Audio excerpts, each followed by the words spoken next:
You've been on a run of good form. The players must be looking forward to the game on Saracens. Yeah, and I think that's the way we approached all these games over the Christmas period, and this block of what are very tough Premiership games. Leicester, Bath away, and Saracens away.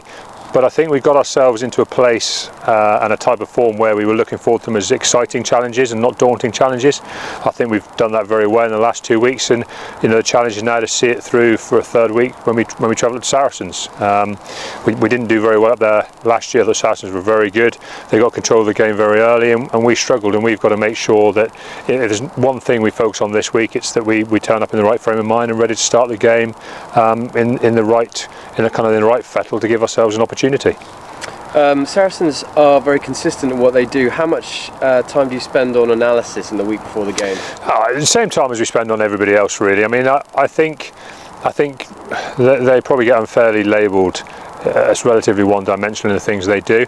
They have got good structure, they have got good organisation, but the reality is what they actually have is a lot of good players who make very good decisions, buying into a structure that they're able to break out of very quickly to great effect. And I think that allows them to maximise their work rate and their effort, but it also does create opportunities when they pressurise the opposition to, like I say, to break out and get on with things. And that's the real annoying threat about Saracens, is that they don't give you very much because of their organisation and the way they can buy into their structures, but they can also take advantage of mistakes or momentum they gain, because they have good decision makers who can get on and play the game. So the threats are there. So although we have analysed them, we've also focused on ourselves, and as I say, talked about the attitude we want to turn up with. I think Owen Farrell said it perfectly after the Leicester game last week, that a lot of what you have to prepare for at this time of year in particular is getting your attitude right and your energy levels right, and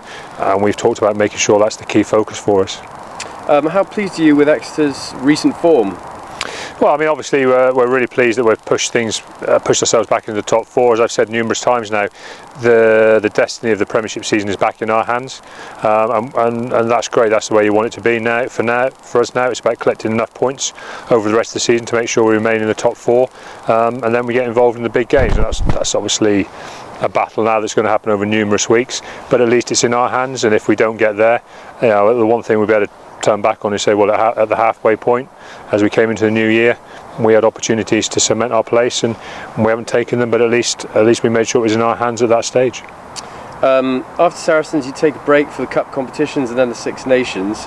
Will you hope to capitalise on sides that may lose more players to international duty?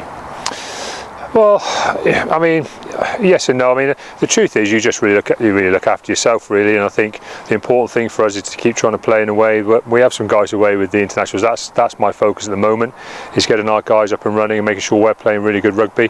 We'll then get stuck into the cup competitions. They offer a variety of challenges, and they'll offer the squad a variety of challenges. And as I said, we'll look to be in really good form heading back into the Premiership games and maximising it for ourselves. And as I said, not focus too much on who we're playing or what their issues will be, but focus on how we can improve things for ourselves. How pleasing is it to see Jack Nowell back in the England setup? Yeah, delighted for him. Obviously, he's had a little bit of time away with injuries. He hasn't, ironically, he's not missing England games. He's staying involved with England, which is fantastic. I mean, I know he probably has featured less in the period since the tour than he would have liked to. But the reality is, he's got himself up and running. He's got over a relatively major injury pretty quickly. It's great for having him back in the running for the Six Nations. Like I say, having just missed one small block of England games, and now it's in his hands again to keep playing very well and keep driving his own, because that's what international players have to do. They have to drive their own courses, really. I think Jack does that really well, and obviously we're hopeful that some of our other England players will follow suit. What do you make of Leicester sacking Richard Cockerill? Do you have sympathy for a man who's played a huge part at one club, a bit like yourself? Oh, massively. I mean, I think the thing that people probably underestimate is knowing Richard and knowing that he's a real Leicester guy. Leicester's his club, and I think that always makes a huge difference. He's not a guy you could call a career coach, where he's gone from club to club and maybe got used to this kind of the repercussions of a club not going so well. He'll have invested an awful lot emotionally into Leicester. I know for a fact there'll be plenty of days when he'll have turned up on a Monday and the team will have needed a lot from him. to get themselves ready for the next game. It might be that they've had a loss, or they've had a good win in a particularly draining game, and you've got to roll into another big game. And he'll have invested a lot in Leicester. And, I said before, I just hope that his work there is appreciated, and that he can always go back to Leicester, because it is his rugby club, and as I say, feel welcome there, and he can go and have a beer with the ex-players and his mates and the guys he knows at Leicester, because it'll always be his rugby club.